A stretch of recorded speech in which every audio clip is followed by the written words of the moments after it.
Hello friends, welcome to my YouTube channel. आज special हूँ chicken आलू झोल। देखो तो बढ़िया से ही आसतु प्रिपरेशन करवा शिखा। तो बर्तमान मुझे तेल गरम कर दी। तेल गरम करने पर मुझे गोटे गोटे कर आलू पकाउछि।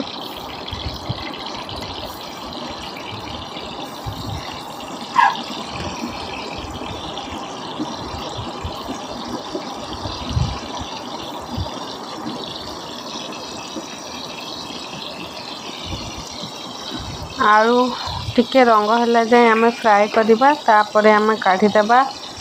एबे वर्तमान रंग हैनी, टिके रंग है जाए भाजवा।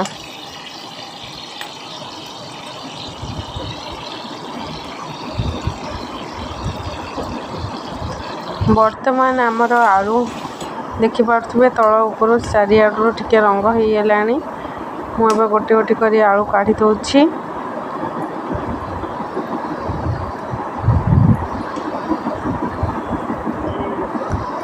आपण मैंने जी क्वांटिटी चिकेन ने धरिकी आपण आलूर क्वांटिटी पकेबे। आमे जेहेतु 2 जण लोक अच्छु से आलूर क्वांटिटी मुझे नहीं। तो वर्तमान मसला पियाज कटिकी रखीदे। वर्तमान आम चलतु प्रिपरेशन करवा। पियाज को मु फ्राए कर अल्प टिके रंग है मुझे पकाउची अदा रसुण पेस्ट। अदा रसुण पेस्ट पकेला पियाज सहित टिके भल से तौक ऊपर कर कसला आम पकेबा मसला गुंड।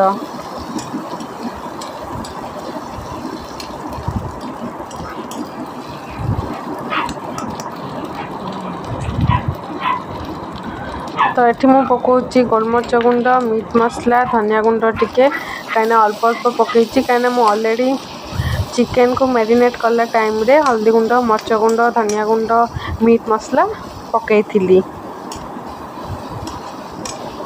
तो भल से आपण माने कषिबे जो जाए टिके तार कच्चापन दूर न होइछि। तो ये देखिपे मोर चिकेन आलू झोल कषा कषी प्रिपरेशन चली। तेल भी टिके टिके बाहरी आसलानी। ये मुझे पकई टमाटो। टमाटो पकेला परे भी लुण टिके पकईकी मुझे पुणी कषिबी। देखिकी लुण मु पकाउची कहीं मुझे ऑलरेडी मेरिनेशन रे लुण पकई थी। आपण मैंने भी जिते भी चिकेन मसला प्रिपरेशन करेंगे ऑलरेडी यदि आपण चिकेन मैरिनेट कला टाइम रे लुण पकई देथिबे देन ताको धरिकी लुण पकेबे, नले अत्यधिक लुण हबार चांस थाए।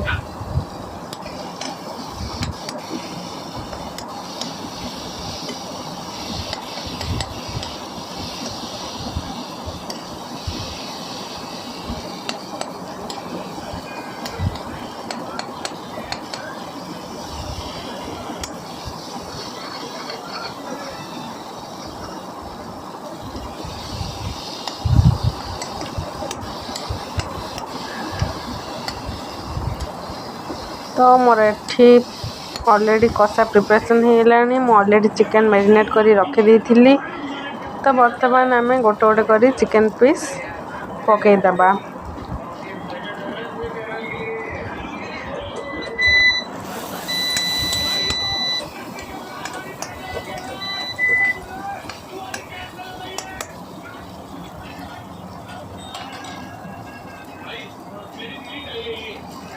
मुझे गोटे गोटे कर चिकेन पीस पकई दूची।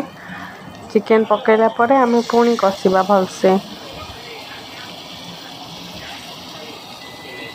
तो फ्रेंड्स, आपण मो वीडियो देखंतु भी, लाइक भी करंतु, सब्सक्राइब करंतु और शेयर भी करंतु और खूब सारा भल पाइबा दियंतु। कहीं मु ये चैनल रे नुआ रे आसीची। तो केतल केमिति कोन भूल भाटक हेले भी आपण कमेंट सेक्शन रे कहि परिबे। तो देखि पार्थुबे मु एबे चिकेन पकेला परे पुणी याकू कसुची।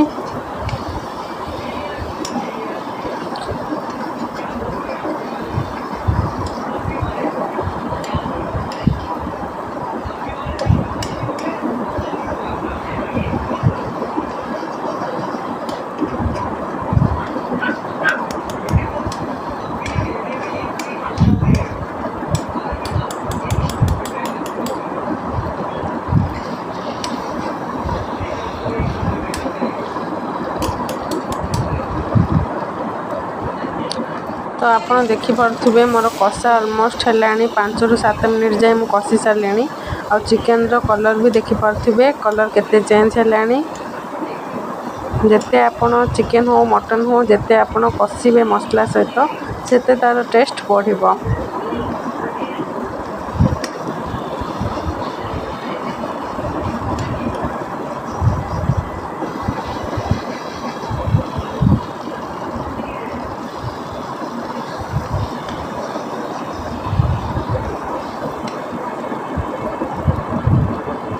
ଦେଖିପାରୁଥିବେ ଲୁକ୍ ପୁରା ମସ୍ତ ହେଇଛି।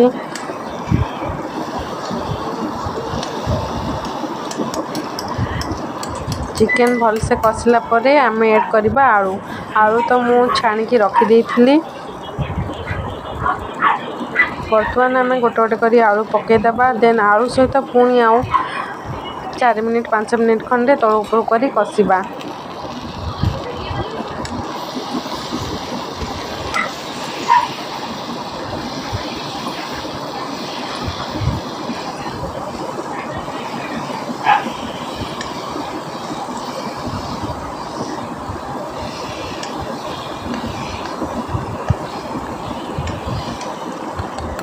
ମୁଁ ଏଠି ଚିକେନ ସହିତ ଆଳୁକୁ ଭଲସେ କଷୁଛି। ଦେନ୍ ମୁଁ ଟେଷ୍ଟ ପାଇଁ 3ରୁ 4 ଗୋଟି କଞ୍ଚା ଲଙ୍କା କାଟିକି ପକାଉଛି। ବର୍ତ୍ତମାନ ଆମର ଚିକେନ ଆଳୁ ଭଲସେ କଷା ହେଇଗଲାଣି। ମୁଁ ପକାଉଛି ଏବେ ଫୁଟା ପାଣି। ତ ଫୁଟା ପାଣି ପକାଇଲା ପରେ ଆମେ ତଳକୁ ଉପରୁ କରିକି ଭଲସେ ଚାରିଆଡ଼ରୁ ତାକୁ ବୁଲେଇକି ଆମେ ଛାଡ଼ିଦେବା ତାକୁ ସିଝିବା ପାଇଁ। ଆପଣମାନଙ୍କୁ ଯେତିକି ଝୋଳ ଦରକାର ସେତିକି ପରିମାଣର କ୍ୱାଣ୍ଟିଟି ଆପଣ ପାଣି ପକାଇ ପାରିବେ।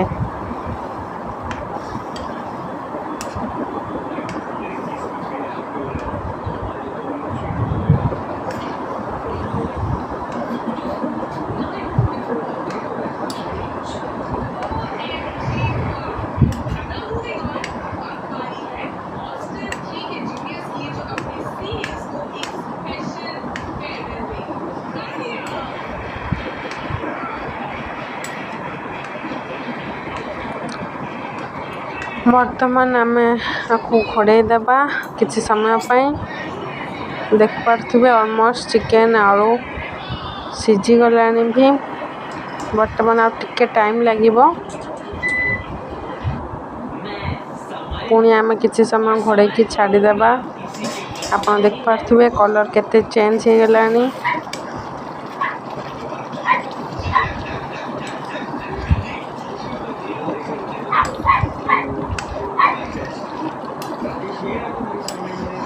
ବର୍ତ୍ତମାନ ଆମର ଅଲମୋଷ୍ଟ ଚିକେନ ଆଳୁ ଝୋଳ ରେଡ଼ି।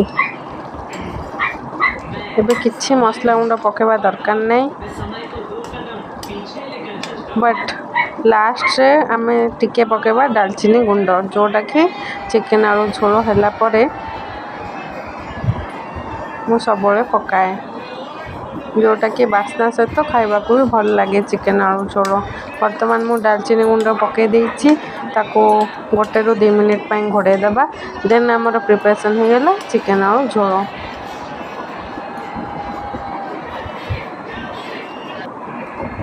ଦେଖିପାରୁଥିବେ ଆମର ଏଠି ରେଡ଼ି ହେଇଗଲାଣି। ଆପଣ ବି ଘରେ ଏମିତି ବନାନ୍ତୁ ଆଉ ନିଜର ରିଲେଟିଭ୍ସ ନିଜ ଲୋକଙ୍କୁ ଖୁଆନ୍ତୁ। ପ୍ଲିଜ୍ ଲାଇକ୍ ସେୟାର ସବସ୍କ୍ରାଇବ୍ କରନ୍ତୁ ଆଣ୍ଡ ଖୁବ୍ ସାରା ଭଲ ପାଇବା ଦିଅନ୍ତୁ। ନମସ୍କାର।